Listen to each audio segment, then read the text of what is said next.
নমস্কাৰ বন্ধুসকল, job news Assam চেনেলটোলৈ আপোনালোকক স্বাগতম জনাইছোঁ। বন্ধুসকল, এটা গুৰুত্বপূৰ্ণ নটিচ আহিছে গুৱাহাটী হাইকোৰ্টৰ ফালৰ পৰা। আপোনালোকে এতিয়ালৈকে যদি জব নিউজ অসম চেনেলটো ছাবস্ক্ৰাইব কৰা নাই তেনেহ'লে ছাবস্ক্ৰাইব কৰি ল'ব আৰু কাষত থকা বেল আইকনটো প্ৰেছ কৰিব, যাতে নতুন নতুন জব নটিফিকেশ্যন আপোনালোকে সৰ্বপ্ৰথমে লাভ কৰিব পাৰে। বন্ধুসকল, ইয়াতে নটিচটো হৈছে গুৱাহাটী হাইকোৰ্টৰ আণ্ডাৰত শোণিতপুৰ ডিষ্ট্ৰিক্ট এণ্ড ছেশ্যন জাজৰ যি প্ৰট'কল এছিষ্টেণ্টৰ এক্সাম হোৱাৰ কথা আছিল, সেই প্ৰট'কল এছিষ্টেণ্টৰ এক্সামটো পষ্টপন কৰিছে। সেই এক্সামটো আগন্তুক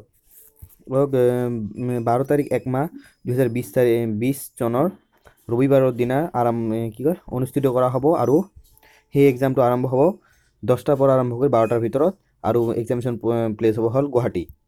আৰু আপোনালোকে নিজৰ এডমিট কাৰ্ড, নতুন ফ্ৰেছ এডমিট কাৰ্ড 8 তাৰিখ 1 মাহ 2020 চনৰ 3টা বজাৰ পৰা আপোনালোকে ডাউনলোড কৰিব পাৰিব। তেনেহ'লে বন্ধুসকল, ভিডিঅ'টো ভাল পালে লাইক কৰিব, শ্বেয়াৰ কৰিব।